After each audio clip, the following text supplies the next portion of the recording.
Hey everyone, and welcome to yet another Photo Edit Friday. This week I'm going to be editing a quite dramatic photo of one of my favorite birds. This is a great blue heron.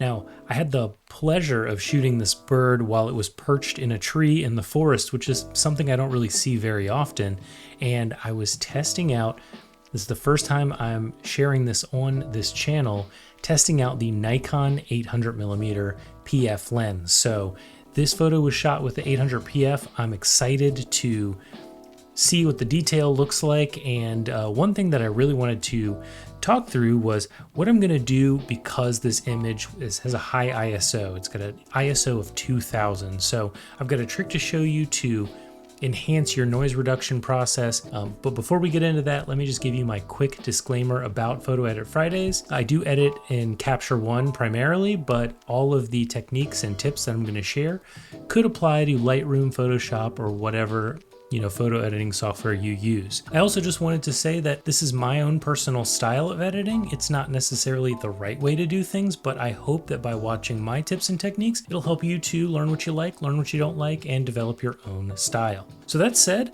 let's jump into Capture One and start to edit this photo. Now, I can already tell that I am going to prefer that this photo be in a portrait orientation. There's just kind of a lot of extra space to the right and left of the heron. So let's go with the 3x4 and let's see, let's try to add my guides here. I think this looks good. And if you've watched a few of these, I'm going to go through sort of my normal suite of edits. I'll talk through them quickly, and then we'll jump into sort of how I will reduce the noise in this image. So the first thing I always do is I add a filled adjustment layer, and I've got a preset that essentially raises the exposure slightly, adds a slight S-curve to the RGB channel, the red channel and the green channel, just to kind of play with the colors a little bit. And I just find that it adds just a little bit of pop and contrast and makes the image look a little more clean. So I've gone ahead and added that. I might actually increase the exposure just a touch more. And then today I'm going to add another filled adjustment layer for color purposes, and I think that I am going to desaturate the greens just a little bit. I like the dark grayish greens of a background. I find that too bright of a green and it can be a little distracting. Maybe just reduce the opacity on this a little bit to offset what I did, because again, I say this a lot, but I can get a little heavy-handed, and then I might want to back it off.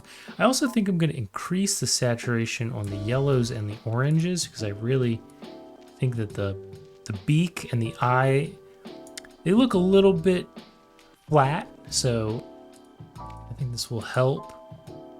And then I like to add, for dramatic images, a radial gradient mask, and you can see by hitting in Capture One, you can hit the M key to see where this will affect the image. And I'm going to do this just to bring down the exposure and create sort of a dramatic vignette.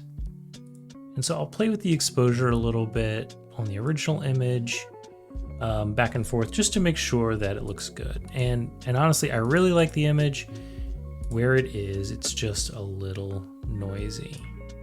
Play with the vignette a little bit. One thing I also like to do in Capture One is I like to view the exposure warning. This will show you any highlights that are blown out, and you can bring down your highlights and bring down your whites just a touch to minimize those. And I would normally go all the way until they're completely gone, but a little tiny bit, I think it's just fine. And this image is looking pretty good, but let me zoom in here and show you what I mean about this noise.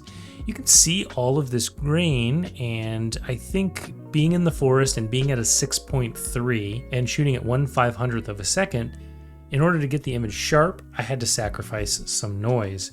And so with noise comes a little bit of loss of quality in the image from my opinion. And you can fix this with noise reduction.